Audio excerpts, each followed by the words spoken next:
And Governor Bobby Jindal, Louisiana, is with us on our Newsmaker line. I understand they're now targeting you. Sean, how are you today? I'm good. Harry, big day yesterday. What a great day, not only for the people of Wisconsin, but the people of America. Freedom really, really won. You know, look, I'm a friend of Scott's, campaigned for him. I'm thrilled that he won, and I'm obviously a Republican governor. I'm thrilled that he'll be able to serve out his term. But I think yesterday's election was really, really important, not just for Wisconsinites, not just for Republicans, but for the entire country, for conservatives across America. You know, and look, I couldn't agree more that yesterday's election was the second most important election of the year, second only to defeating President Obama later this fall. Well, what I think is so reassuring about this, I think, number one, it shows that people are serious about balancing their budget. Number two, I think a message has been sent to politicians that if you make tough decisions and you go after budgets and you go after special interests, we're going to have your back. And he had a much bigger margin than he won even in 2010, and I think that tells a lot in light of all the money that was spent, all the attacks that took place, all the hyperbole that's been out there. So I think it makes it a really good victory and very telling, I think, where the mind of the country is.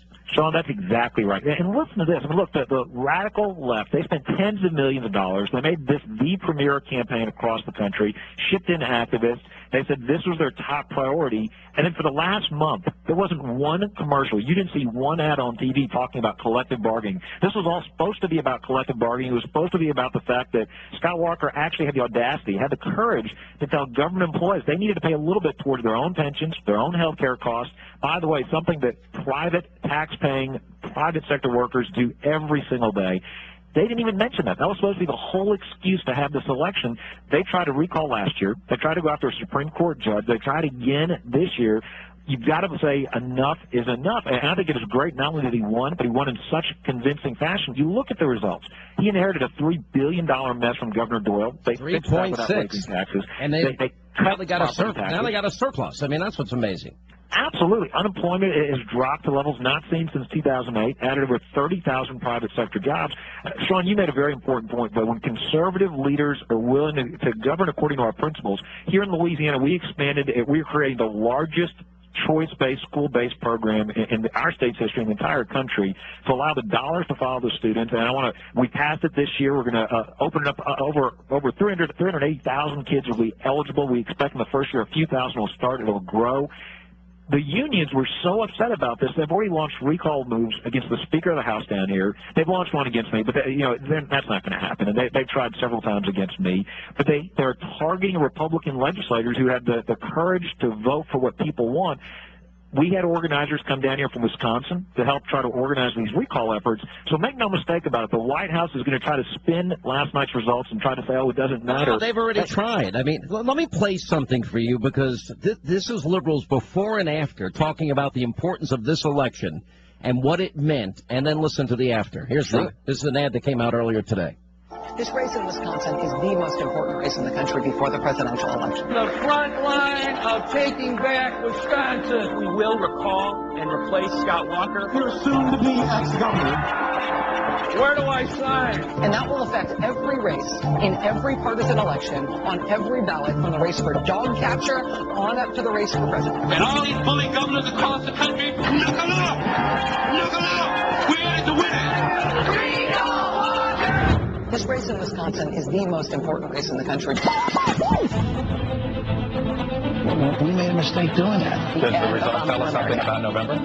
No, I don't think so. This is a gubernatorial race with a guy who was recalled. It has nothing to do with President Obama at the top of the ticket. Probably won't tell us much about a future race. And they actually went as far as to claim that this was a big win for Obama last night. That's how bad NBC News has gotten. I don't even understand how they can say that with a straight face. Talk about, a lack of courage. Where was the president? If you're a Democrat out there, you voted for Obamacare, you supported him on higher taxes, you supported $15 trillion of accumulated debt, $1 trillion plus deficits. Here's what you can expect. The president won't come to your state. He was in Minneapolis. He could have come to Wisconsin. He didn't. He was in Chicago. He didn't come. He might send a tweet out for you the night before. If you're lucky. I mean, listen, you send a tweet out to a friend. How are you? A tweet? Well, Sean, I think he was smart enough to look at the polls and didn't want any part of this. But where's the courage? At least this is what they say they believe in. They believe in these radical government unions. Which, when you really think about it, think about what the unions were trying to do here. They're trying to take taxpayer money, then they give some of this back to Democratic politicians, get them elected, then give them more sweetheart contracts so they have more money to give back to those politicians. It's a vicious, vicious cycle. It's bankrupting state governments all over the country. Think of the difference if we had leaders in Washington, D.C., like Governor Walker, like Scott, who are willing to say, I'm going to take the tough decisions for the next generation, not just the next election. Think about if we had a courageous leader in the White House saying, we know we can't keep spending and borrowing our way into prosperity. We've got to fix Social Security. We've got to fix Medicare. Think if we had a courageous leader that was willing to do, look at the Ryan plan, look at some of these bold plans to actually put our government on a sustainable path for the future. Instead, you've got a president who wasn't even willing to come into Wisconsin, who wasn't even willing to stand up for his union allies. Remember during the campaign, he said he'd come March, just get him comfortable shoes. He was nowhere to be seen. I think you look at the poll numbers, they want any part of it. Look, I think this is really, the model has been set. The paradigm exists in terms of the federal debt and deficit, which is now, $16 trillion, $5+ trillion of new Obama debt.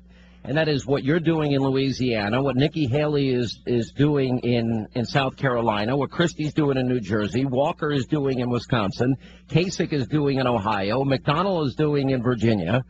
You guys have created the model that works. And what we're seeing here, and I think what we saw last night, is that if you do the right thing, if you stop thinking about future elections and you balance the budget, you live within your means, and you show the public that it works, you're going to be rewarded. It's not that complicated. It's the antithesis of the old model. Well, we've got to give goodies to our districts. We've got to bring money back to our state. We've got to spend more and buy people's votes ostensibly. It's the exact opposite of that. Sean, you're exactly right. We've cut our budget here 26%. We've got fewer state employees than we've had in over 20 years.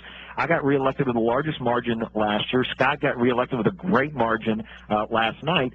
You compare that with President Obama, he cannot run on his record. He can't point to anything. Look, unemployment's above 8% for a record 40 months. Almost 23 million Americans underemployed, unemployed. Record deficits and debt accumulation. Economic, I don't even know if you can call this a recovery anymore when you look at the latest jobs report. And so all he can do is tear apart, attack Mitt Romney and Republicans, demonize congressional Republicans. You compare that to what Scott Walker did. Scott was able to run on his record. Scott was able to say, look, unemployment's going down, private sector jobs are being created, we balanced the budget, we're cutting taxes, the world didn't end even though we did these big reforms. Compare that to Mayor Barrett's record, where unemployment went up, taxes and spending went up 7 out of 8 years that he was mayor. You're exactly right. The difference is President Obama for 4 years has been unwilling to make the tough decisions, keeps kicking the can down the road. You remember he said he was going to cut the deficit in half by the end of his first term. Didn't happen. Said he was going to reduce unemployment below 8%. Didn't happen. Said that he was going to reduce health care costs $2,500 for the typical family.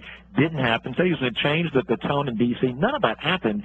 He's not willing to make the tough choices. Look at the easy choices. If he was just willing to stand up to his radical environmental allies and say he was going to approve that Keystone Pipeline, he could create tens of thousands of jobs tomorrow. If he was willing to stand up to the radical left and say that fracking is safe, he could create hundreds of thousands of jobs right here in our country instead of overseas. You've got a president who's not willing to lead. Last night, Scott Walker showed, and Republican and conservative leaders across the country are showing, if you're willing to make the tough choices, voters understand that what is at risk here is the future for their children and grandchildren. Voters understand we've got to make tough decisions, cut government spending, balance our budgets so we don't mortgage their future. We don't become another European socialist democracy. Last night's election in Wisconsin shows once again that President Obama's on the wrong path. Conservative Republican leaders are showing how to get results. Let me ask you, because you've done so well in Louisiana, and so I'm not moving you, Governor. You've done so well there and well-liked, and you've got your reelection, and your policies have worked, and the state has turned around quite a bit. I mean, not where you want it to be, but nobody in the country is doing well. You're impacted by the decisions in Washington a lot. What if you get a phone call from Governor Mitt Romney and says, I want you to run with me? Would you say yes? Look, son, I've got the job that I want, but let me tell you, I think this is the most, I know people say this a lot, this is the most important election, I believe, of our lifetimes in terms of the future of our country. I don't think you've got a bigger philosophical divide between these two candidates. You have to go back decades to see two candidates further apart on their visions for America. And the reality is, I've got 3 young kids. Got a 10-year-old girl and a couple of boys younger than that, 8 and 5, and I worry what kind of future. We can't afford another 4 years of President Obama. I mean, if Obamacare, as bad as it was, and that's atrocious and needs to be repealed, needs to be held unconstitutional by the Supreme Court, hopefully it will be any day now, as bad as that was, we can't afford the sequel. And so I've got the job that I want, but I'm going to do everything I can to support Governor Romney because he understands we've got to grow the private sector economy. He understands we've got to cut government spending, cut taxes. But I got to interrupt you, but you're making such a good case. And you're kind of dodging my question a little bit, and I'm not going to press you too hard if you say you don't want to answer. But if he made the call to you and said, you know what, you're the guy, you've done well, you articulate conservatism as well as anybody, you just laid out as strong a case as anybody I've heard against Obama, you'd have to consider it. Is that a fair question? Look, it's a fair question. I don't want to speculate about hypotheticals. Bottom line is, I am where I want to be, but I do want to do everything I can to support Governor Romney and whoever he selects to be his vice presidential nominee. Who else do you think would be a good choice? I don't know if you heard the comments that David Axelrod made the other day that if Romney picked Rubio, it would, quote, be an insult to Hispanics.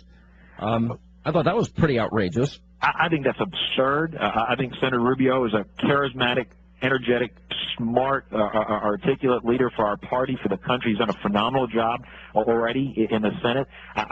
Firstly, I hope our nominee doesn't take advice from Axelrod. I hope our nominee doesn't take advice from the New York Times editorial board, Washington Post editorial board, or a whole lot of other folks that really don't have our best interests at heart. I mean, Republicans, in my view, we tend to go the wrong way. I'd be worried if Axelrod and the New York Times and others were saying good things about our nominee. I'd have greager concern. Well, it seems to me that they have a little bit of fear of Rubio. I know that probably everyone's saying the safe choice would be Bob Portman. But you know what? This is also a media age. I want somebody dynamic and passionate and somebody, you know, that's going to bring a lot of new energy to the Republican Party. I mean, you fit the bill. I think that certainly Marco Rubio fits the bill, and I think there's a lot of other great people out there. But do you think any other people on your list? Oh, look, I think there's several great candidates, and I think, and I'll name a few, but I do think this. I want to say this. I think Governor Romney is exactly right to focus on who can be president. You know, so many times the pundits try to make it about who comes from a swing state or who's got the right, demographic appeal. It really is about who do you think can step into that job. That should be the first, and everybody says that's their first and foremost criteria, but the reality is I think he is actually going to pick based on that criterion. I'm always biased towards governors just because I think they've got proven track records. You've got a long list of great Republican governors that have balanced their budgets without raising taxes. They're doing a phenomenal job across this country. You've listed some of those. I mean, Scott Walker obviously has done a phenomenal job. You look at so many others that have done great jobs. You know, Nikki's doing a great job in South Carolina. I think that Chris is doing a great job in New Jersey. We've got a bunch of new governors. You know, I think Rick Scott's doing a great job down there in Florida, turning around a state that was hurting in a bad way from this national economy. There are so many great proven leaders with executive branch experience that have balanced budgets. There are folks that have done that in the private sector as well. The great news is there's a long list of folks. The most important thing voters need to remember, though, is the Obama team is going to try to create distractions. They're going to try to make this election about everything but the philosophical contrast. They can't run on his record. They're going to have to demonize the Republican candidate. They're going to have to demonize the Republican Party. What they cannot do is they can't ask this single question. They can't ask the American people to wonder if they're better off than they were 4 years ago, because the honest truth is we're not. The honest truth is this president has not kept his promises. We are not better off than we were 4 years ago. And we're not better off than we were $5 trillion in debt ago. No, that's exactly right. And so what we need to all expect is this Obama campaign, supported by $1 billion in liberal money, supported by a lot of the mainstream media, is going to demonize the Republicans. They're going to try to distract us. They're going to try to make this election about everything but the real issues. It'll be all about what somebody did decades ago in high school. It'll be about what somebody did to their dog. It's going to be about all kinds of ridiculous comments taken out of context.